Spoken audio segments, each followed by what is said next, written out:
দেখো পেঁয়াজ বেরেস্তাটা আমি তুলে নিচ্ছি।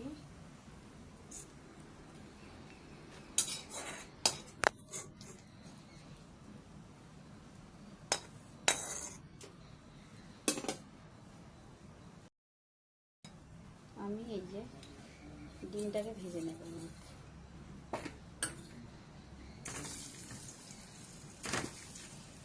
হলুদ ছাড়া লঙ্কা গুঁড়ো দিয়ে, কাশ্মীরি লঙ্কা গুঁড়ো দিয়ে ভেজে নিচ্ছি।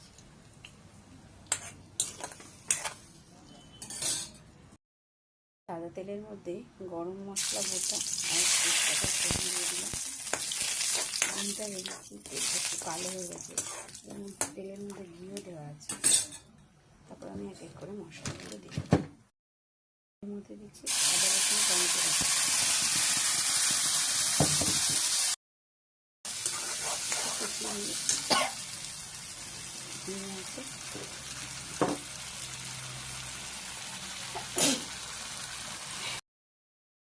এটা কষিয়ে নিয়ে আছে, দিয়ে দেবো খানিকটা দই।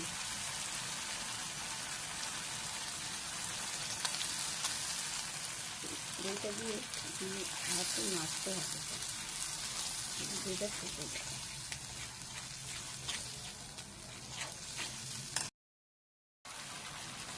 আমার ঝাড়ানো ধীরে ধীরে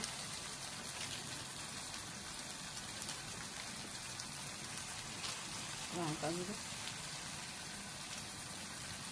হলুদটা আমি দেবো না, যেহেতু এটা আমি কোরমা বানাবো।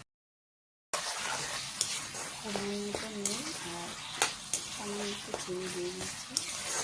তো দেখো মাছটা থেকে তেল ছেড়ে দিয়েছে, আমাদের ডিমগুলো দিয়ে দেবো।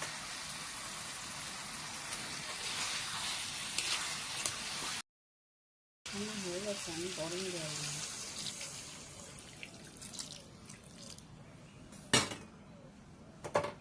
এবার যতক্ষণ আলুটা সিদ্ধ হবে, তারপরে ঘি আর গরম মশলা দিয়ে নামিয়ে দিলে রেডি হয়ে যাবে। আর নামানোর আগে গার্নিশ করা রেডি হয়ে গেছে ডিমের কোরমা। আমি গরম মশলা আর বেরেস্তা দিয়ে দেবো।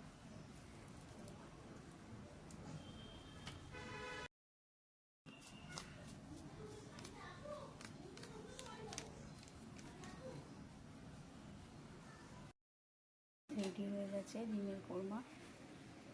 একবার সবাই বাড়িতে বানিয়ে দেখবে, খাবে রুটি, ভাত, পোলাও, রাইস, সবার সাথেই ভালো লাগবে এটা।